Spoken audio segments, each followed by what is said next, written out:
என்ற அளவுக்கு அன்னதானம் செய்ய வேண்டும். அன்னதானம் செய்வதற்கு வாய்ப்புகள் இல்லை என்னும் பட்சத்தில் நம்முடைய கைகளினால் அன்னதானத்திற்காக ஏதாவது ஒரு பொருளை வாங்கி தர வேண்டும்.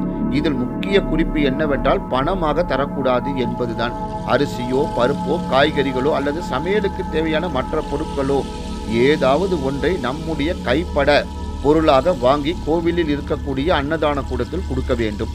அப்படி அங்கு இல்லாத பட்சத்தில் நாமே அன்னதானத்தை தயார் செய்து நம்முடைய கைகளால் அங்கு வரும் பக்தர்களுக்கு தானமாக தர வேண்டும்.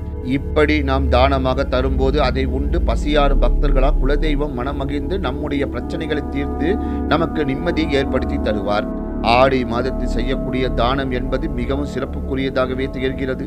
அதிலும் குறிப்பாக குலதெய்வ கோவிலில் நாம் தானம் செய்யும் பொழுது அதன் பலன் பல மடங்கு அதிகரிக்கும்.